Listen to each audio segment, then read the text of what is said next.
अस्सलाम वालेकुम रहमतुल्लाहि व बरकातुहू. Dear sisters, कैसी हैं आप? How are you? Yes. So, shall we begin or shall we wait for 5 more minutes? 4 more minutes.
Yes. Assalamu alaikum rahmatullahi barakatuhu. We are going to begin in another 3 minutes, inshallah. We'll start at 3:40.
Assalamu alaikum wa rahmatullahi wa barakatuh. Dear sisters, how are you?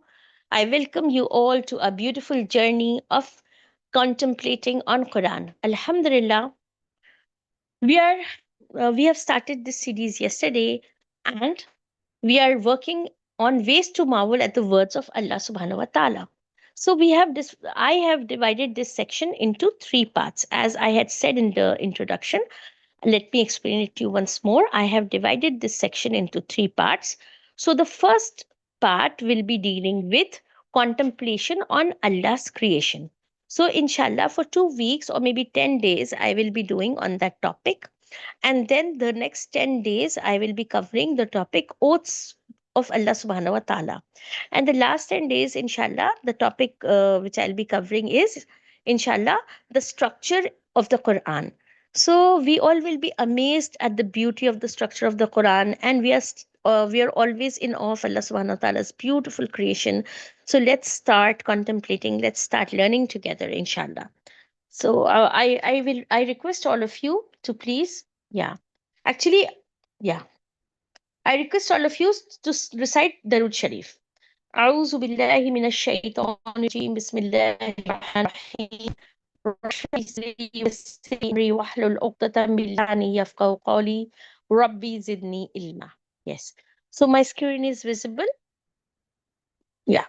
So, this section that is dealing with the cosmic signs of Allah subhanahu wa ta'ala, we will discuss that. Okay, now before that, sisters, I would like to ask you, what are the different creations of Allah subhanahu wa ta'ala that you find marvelous or that you are in awe of?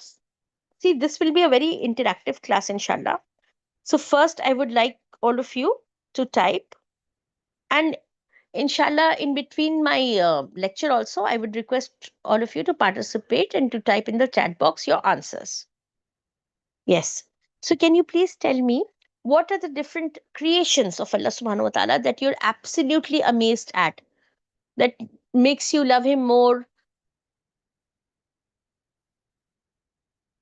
Complexity of human body. Very good. Jazakallah khair. Beautiful answer.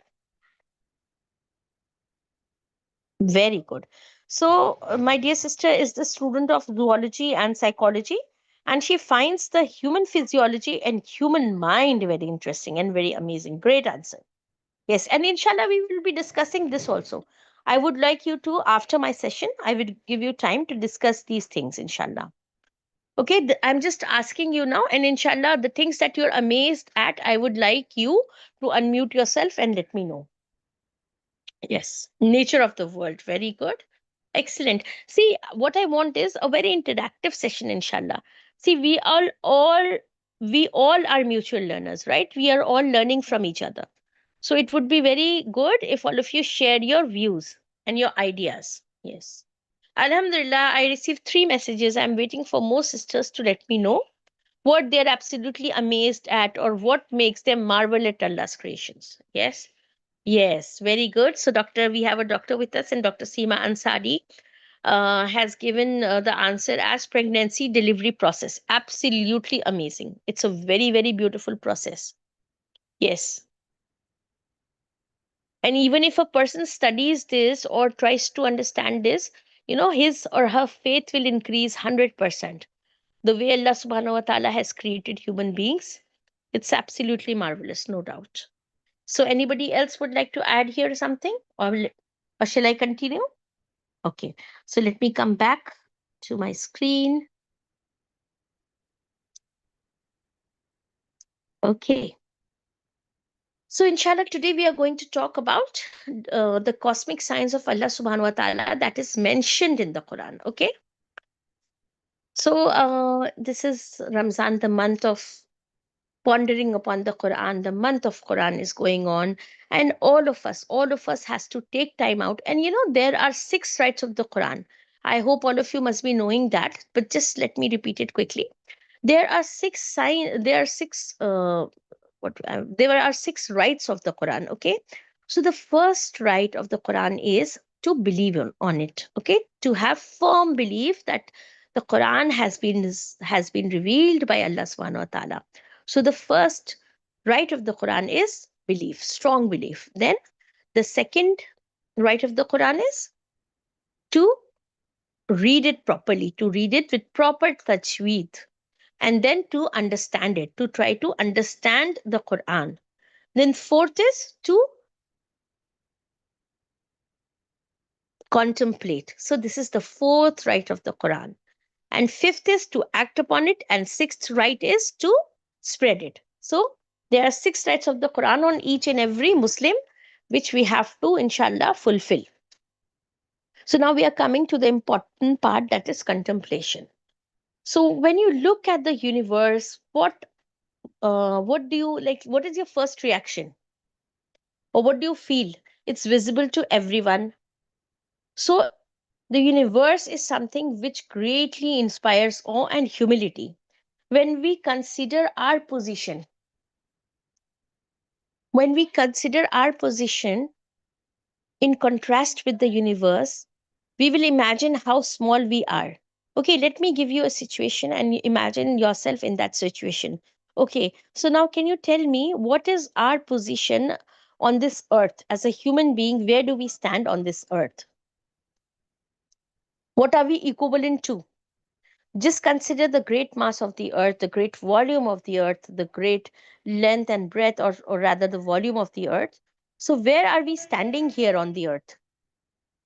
We are hardly equivalent to a dust particle. If we compare our weight to the weight of the earth, or when we think about a single human being, and the spot that human being occupies on this earth will be equivalent to a dust particle.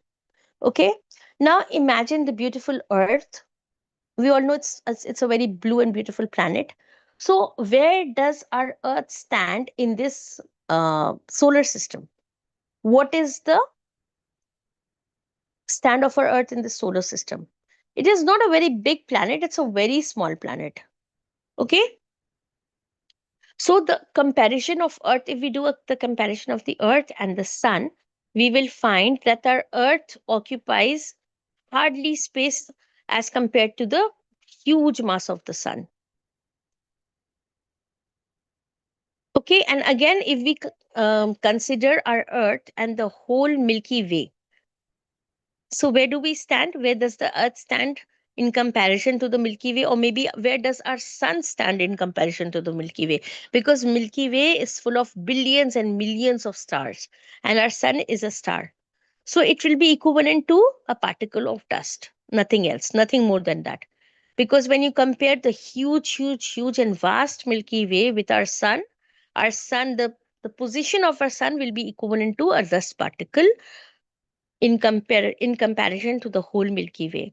Now again, let's move forward and let's keep our Milky Way as a mass, and let's compare our Milky Way to the whole universe. So where does our Milky Way stand? Again, you will be really amazed to know that our Milky Way occupies not more than the position of dust in comparison to the huge and vast universe.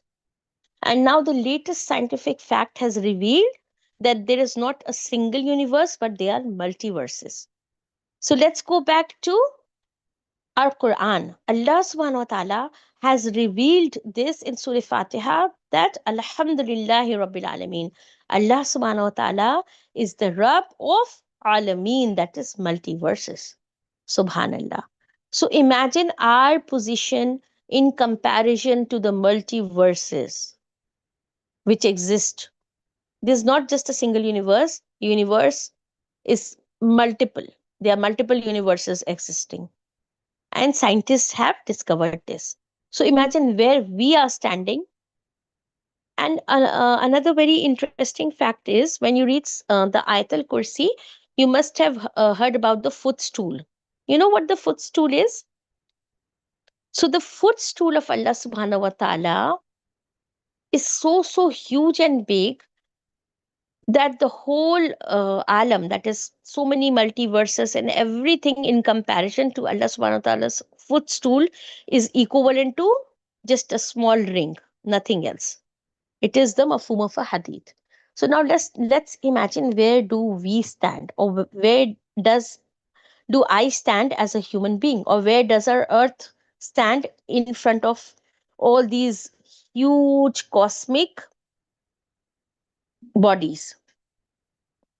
So we are very, very, very small in comparison to the huge, huge, huge other creations of Allah subhanahu wa ta'ala. We are nowhere. But still, in spite of being so small and so insignificant, what we do, we don't obey Allah subhanahu wa ta'ala like we should. When we try to imagine his greatness, his azmat, then we can realize, we can just, imagine, and that too, our imagination cannot completely take in his greatness. It is beyond our imagination. So, and also now this point I wanted to highlight where we stand. Now let's come to the second point, is the universe. Again, let's go back to the universe and let's look at its systems. How does it work? Isn't it absolutely perfect? There is not a single discrepancy, there is not a single problem in the rotation of the planets or in the rotation of the stars. Never it happens that a planet is given a path and it refuses to go on that path. It will rotate around its sun on its given path, on its given axis, and exactly at the points that has been calculated by Allah subhanahu wa ta'ala. So imagine so many stars. Each star must be having planets, just like our sun has the solar system. So each star is having different planets. So just imagine the beautiful vast universe and all the planets rotating, and even the suns are rotating. And all the system is so perfect. There is not a single discrepancy. Everything is absolutely perfect. So the universe is showing us order, and there is no chaos, and the system is perfect. So everything is pointing towards the most powerful creator. And the more we look at Allah subhanahu wa ta'ala's universe, the cosmic bodies, if we ponder upon the moon, the sun, what will happen? Our faith should increase, inshallah. Okay.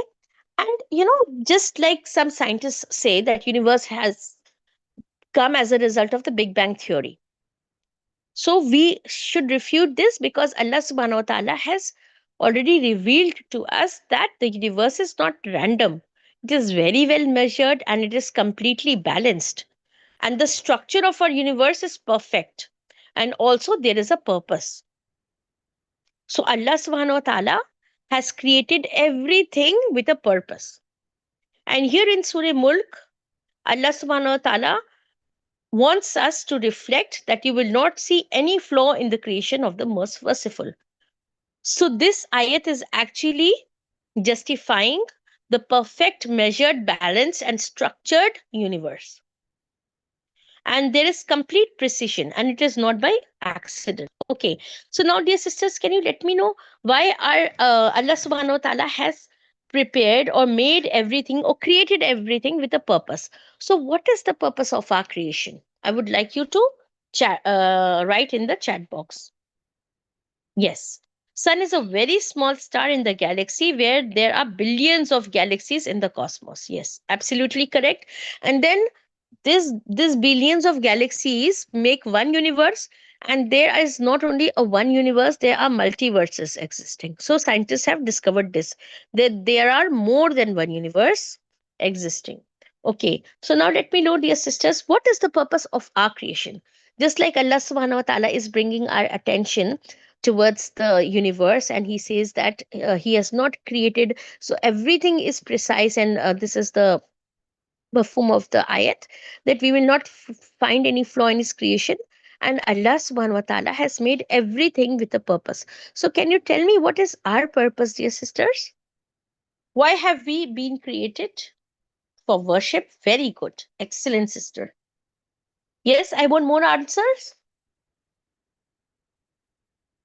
Yes, please feel free to chat, right in the chat box, and then inshallah after the session is over, I will give you chance to unmute yourself and given your points, put up your points, and we will have a good discussion, inshallah.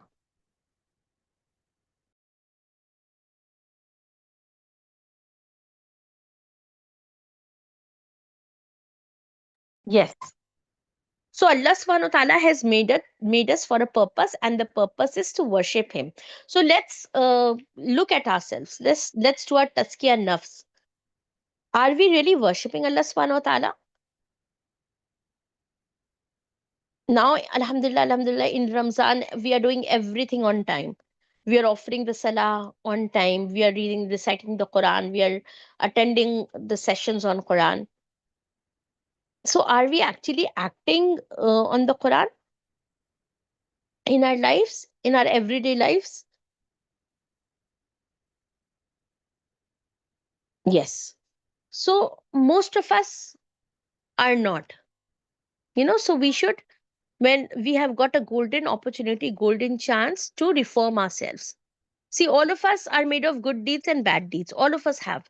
So this is a golden chance, the month of Ramzan, that we should do our tazkiyah nafs. We should control the bad things, control our bad habits, change our bad habits, and reform ourselves, and come back to the purpose for what we have been created. Okay.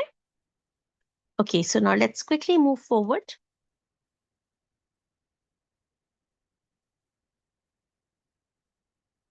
So now again, Allah subhanahu wa ta'ala is telling us that the sun and the moon, in the sun and the moon, there are his signs.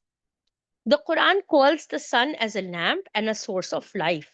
Now just let's think about our sun. If the sun doesn't rises one day, what happens? Imagine an earth where there is no sunrise. What will happen? All the process of lives will come to a halt. Everything, literally our food and everything, is dependent on the sun. We all know how the crops grow, how the plants need the sunlight for making its own food. We all know how important the sun is for our survival on this earth. Those planets who are far away from their stars, life doesn't exist. So Allah subhanahu wa ta'ala has made the sun as a mercy for us. It is also as a lamp, and it is also a source of life. And sun is also moving on a fixed course. Just like our planets are revolving around the sun is also revolving in the galaxy. So Allah subhanahu wa ta'ala says in Surah Yasin, the sun runs to its appointed course. Now, what will happen on the day of Qiyamah? I hope you all remember this, the hadith. The sun on that day will not run on its appointed course. It will rise from the opposite side. It will rise from the west. So, till it is rising from the east, we have this chance of fulfilling our duties to Allah subhanahu wa ta'ala. Okay. And then Allah subhanahu wa ta'ala brings our attention to the moon. And when we think about this moon, and all of us love the bright, beautiful moon. And you know about the super moon, right? So Allah subhanahu wa ta'ala has set the moon, and it is also measured. It has different measured phases. So sometimes there is a full moon, beautiful full moon night. Then sometimes the moon is half, and sometimes it completely vanishes. And all the months, our Islamic months, are marked by the appearance of the moon. So the moon has its own importance, just like the sun has its importance. Similarly, the moon, Allah subhanahu wa ta'ala has created with a purpose, and the purpose is of marking the dates and the calendar. And it also controls the time cycles. And the most important part is it balances or stabilizes our Earth's balance.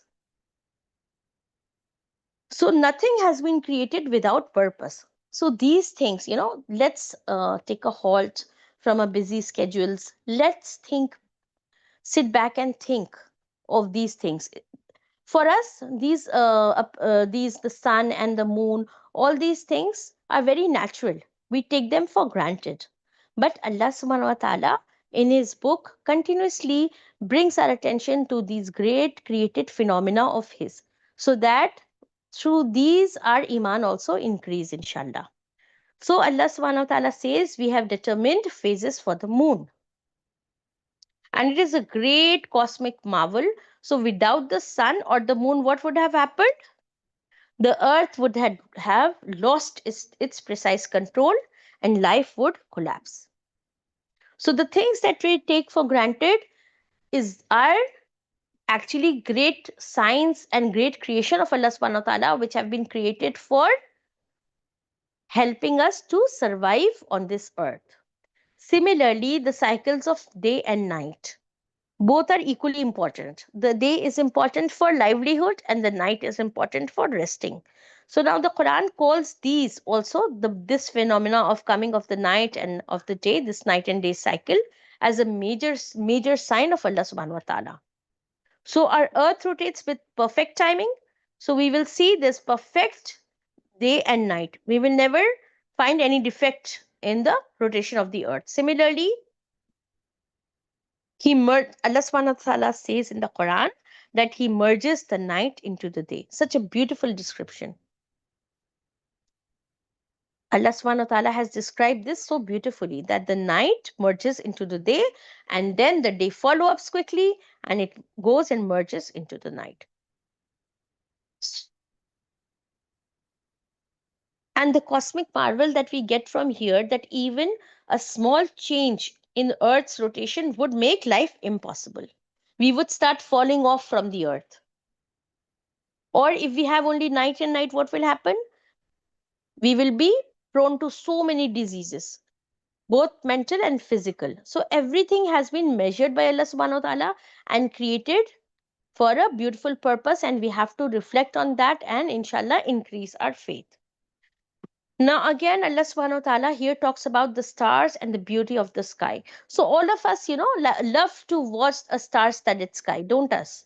All of us love to watch. But these days, due to pollution, we hardly see the stars. Our skies are so polluted that the stars are hardly visible, especially in the big cities like Delhi and Mumbai. You will not see many stars visible in the night sky. But Allah subhanahu wa ta'ala is again bringing our attention to the stars, and that He's saying, the Quran tells us that the stars act as a decoration of the sky, and it is also a very important means of navigation. Very important means of navigation. So see, something which we consider only as a something which we love to watch at, it is actually helping us to navigate. And it is also a great sign of Allah subhanahu wa ta'ala's power. And do you know how many light years away the nearest star is to our sun? Some billion light years away. We human beings have not been even able to reach our own sun, our own star, that is the sun. So how small we are, how insignificant we are, how powerless we are. Yet what we do? We disobey Allah subhanahu wa ta'ala. We disobey His commands. We roam on this earth so proud and arrogant. We human beings. But actually we are the most powerless creatures. So Allah subhanahu wa ta'ala again tells us about the stars, and He says in the Quran that we adorned the nearest heaven with lamps. So stars are also described as lamps. Okay, now let's come to this part, expansion of the universe. Now we all know what is the theory of universe. Would you like to share something here, dear sisters? Yes, very good, Sana. These also reflect balance in the creation of Allah subhanahu wa ta'ala. Yeah. So now, sisters, I would like you to again type in the chat box. Yes, for worship, for recognizes, for trying. Yes. Big Bang Theory. Exactly. I wanted that. Yeah. So we all know about the Big Bang Theory. Can you write in the chat box what it is? Just one line or in one or two words. Can anybody describe the Big Bang Theory, or how was a universe created? Can some sister here?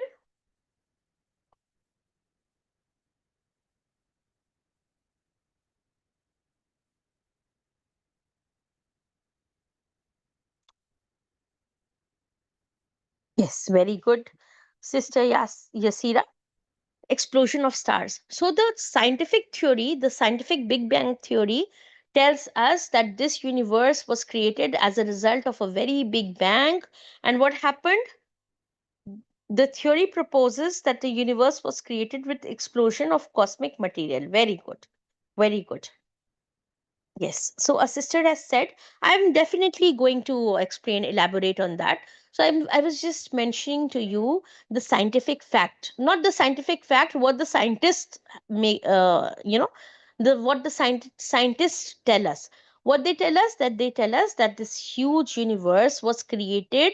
It was not created by somebody. It was just created by a Big Bang theory. There was a huge Big Bang, and what happened? The stars all, there was a huge explosion. All the cosmic material was locked up. It was like a huge, collection, a huge ball. Then suddenly there was a big bang, and the stars were created. So their theory is random theory. It is called the theory of randomness. So can you think, just imagine there is a ball.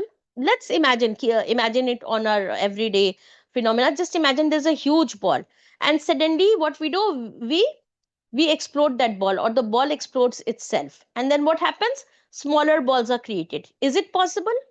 Not possible at all. It's an impossible theory. It's a random theory, which is incorrect, which is false. Absolutely, it cannot happen that something is exploding, and then what happens after explosion? All the cosmic bodies are created by itself. It is absolutely a false theory. Now, Allah subhanahu wa ta'ala has given a very beautiful explanation about it. Let's come back to our screen and let's see what Allah subhanahu wa ta'ala tells us about this creation and then the expansion of the universe. We all know that the universe is expanding. It will keep on expanding. Okay. So now Allah subhanahu wa ta'ala is telling us that He has built the heaven. He has built the heavens with power, and indeed Allah subhanahu wa ta'ala is actually expanding it. Okay. So this can only happen when a supreme creator, our creator Allah subhanahu wa ta'ala, has created this, and he is looking after it. He is not only he has created it, he is actually measured their exact space where each star will be. It is not random. It cannot be random. If it would have been random, what would have happened?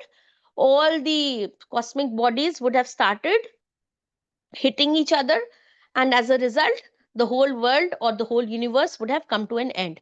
So Allah subhanahu wa ta'ala has set a measure for all the planets. He has set a measure for all the cosmic bodies to rotate or revolve or move around the path that has been set by Allah subhanahu wa ta'ala. And modern science has discovered this cosmic expansion recently. Earlier, they used to think that this universe has been created like that randomly and there is no expansion. But recent scientific discoveries have made them realize this fact that this universe is not static, rather, it's expanding. So, when we reflect on this great creation of Allah subhanahu wa ta'ala, the universe, and how it was mentioned in the Quran so many centuries ago, what will happen? This will increase our faith in Allah subhanahu wa ta'ala. That all these theories that exist are actually untrue in comparison with Allah subhanahu wa ta'ala's truth. The truth that Allah subhanahu wa ta'ala has revealed in the Quran. Now, also let's imagine a ball suspended in space. Can a ball stand in space?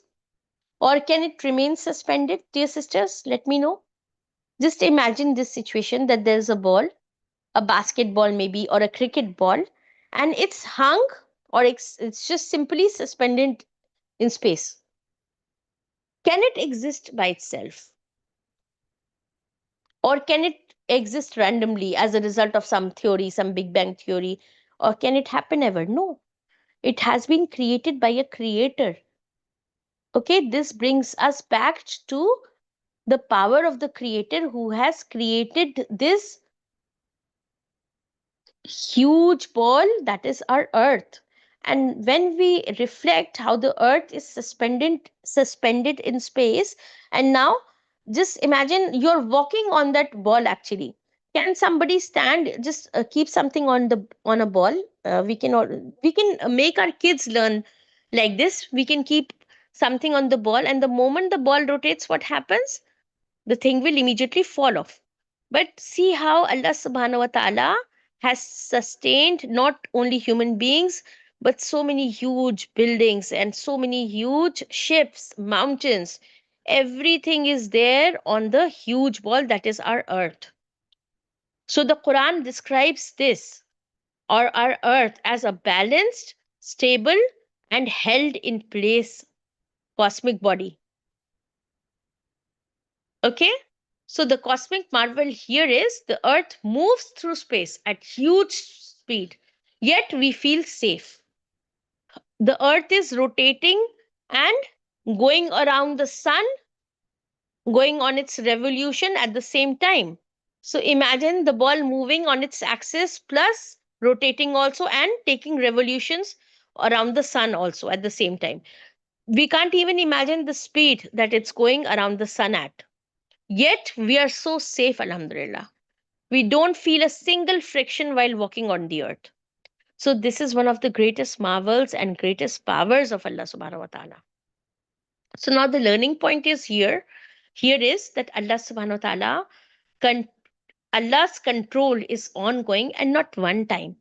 Just like the Big Bang theory, that it is a random, big, huge event, and then everything is going its own way and everything is multiplying and finding its own path. So this is absolutely a false theory, because there has to be someone who is actually controlling everything. Otherwise, everything would have fallen apart. So when we look at the earth and how beautifully stable it is, and how it is moving at such a great speed, at the same time rotating at such a great speed at its own axis. So when we think about it, when we ponder on this phenomena, what happens? Our faith in Allah subhanahu wa ta'ala should increase. We should come back and we should remember that Allah subhanahu wa ta'ala is actually controlling each and everything. Not only these huge cosmic bodies, but the smallest of the ant that is walking on this earth. Allah subhanahu wa ta'ala has fixed its risk also. The ant just goes out and Allah subhanahu wa ta'ala provides its sustenance. Its risk is there. The bird just goes out from its nest and Allah subhanahu wa ta'ala is providing for that small, beautiful bird also. So imagine the huge power of Allah subhanahu wa ta'ala, how He's able to control everything from the huge cosmic stars, the whole universe, not one universe, multiverses exist. And then come back to our earth and imagine the small ant that is walking and finding its sustenance. Subhanallah. So we will be in awe of Allah subhanahu wa ta'ala, isn't it? When we think of Allah subhanahu wa ta'ala's huge powers. And sisters, there is no disorder at all in His creation. Everything is perfect. Now, just if right now here where I am sitting, the sky is visible to me. Outside my balcony, there's a tree, and above that, the blue sky is visible to me.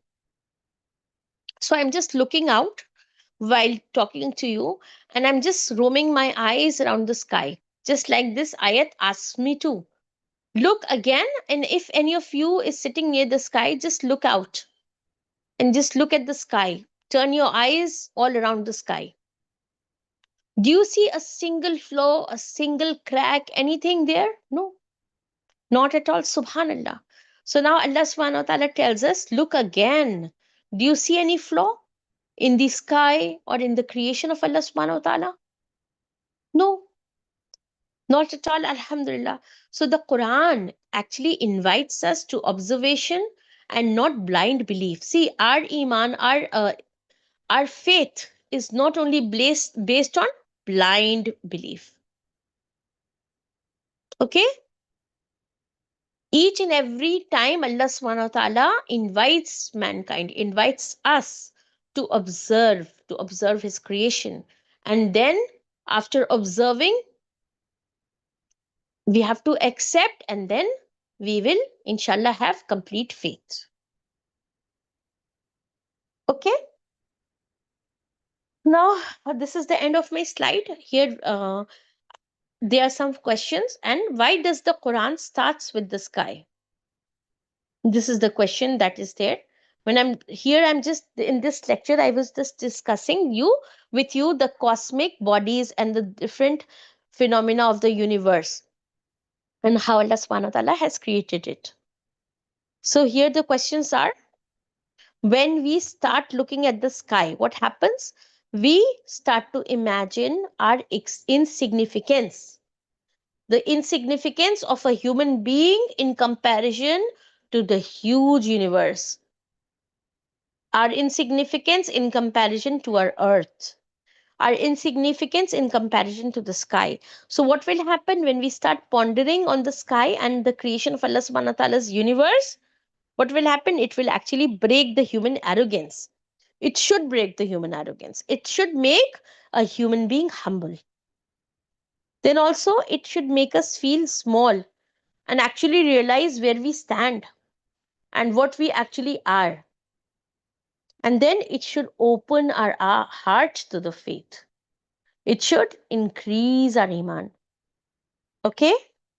And it will also make us in awe of Allah subhanahu wa ta'ala's greatness. So that's why I have taken this topic today. Now, sisters, now it's time for discussions. Alhamdulillah. Let's come back to our discussions. Okay. So now, Alhamdulillah, my sisters have participated very nicely, and Alhamdulillah, I'm very happy that all of you have responded so well. So now there's a sister who said, what's her name? Let me see. Yes. So, Dr. Seema, can you unmute yourself, and in 2 or 3 minutes, can you tell me about the pregnancy delivery process? Yes.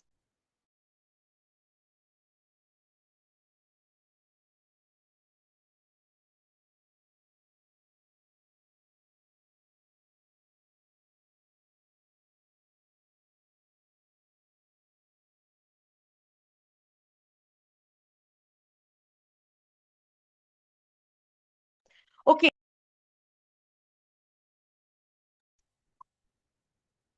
Yes, Sister Seema.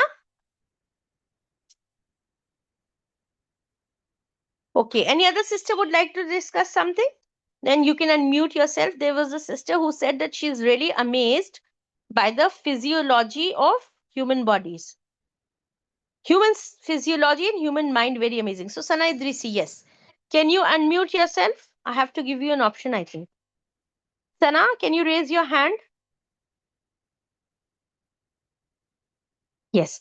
So, I'm giving you the option of unmuting yourself. Yes, please unmute yourself, dear. Yes. Assalamu alaikum, ma'am. Walaikum assalam, Sana. Yes. So, since I studied human body and human mind in detail, so if we see the very fine functioning of human body, all the systems, there are digestive system, circulatory systems, nervous system, each and every nerve, each and every muscle, each and every bone in the body functions in such a manner that the balance is maintained. And during times of illness or any injury, we see that the balance is broken. But if we naturally see that how a child is born, as one of the sisters mentioned, that the delivery process during pregnancy is one of the very, I would say, is a miracle that there is a life that is created in in the body of a female, and then it grows across 9 months and it comes out as a newborn.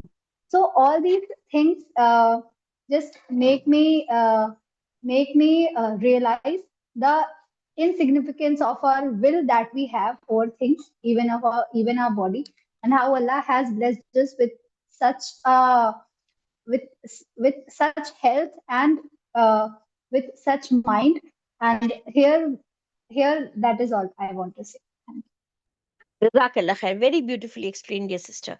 So, any sister Thank you. would like to say anything? Jazakallah khair, dear Sana. Any other sister here would like to say something or discuss some point? You can add your own points, Yes, you can add your own points even in if a few sentences, or otherwise, if you want, you can speak in Urdu also. There's no issue. You can speak in Urdu also. Okay, so there's no one here who wants to discuss anything. Okay, so let's end our class, inshallah.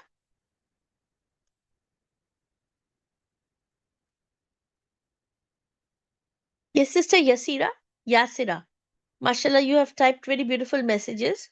So can you unmute yourself? I've given you the option. Yes. Can you add a couple of points here? You have sent some very beautiful messages about different things. Yes, Sister Yasira Dukka. I've given you the option of unmuting. Are you interested, sister, in speaking? Okay. Okay, I think she's not. Okay, so let's end our class. Jazakallah khair, all of you, for attending. Inshallah, I'll again be having my session on Monday. And then again, we will be discussing the contemplation on Allah subhanahu wa ta'ala's creation. And this time, I will be taking another topic. Okay? So, Jazakallah khair for attending. Astaghfirullahi Rabbi min kulli zambi wa tubu ilayhi wa salamun alal mursaleen walhamdulillahi Rabbil alameen. Assalamu alaikum wa rahmatullahi wa barakatuh, dear sisters.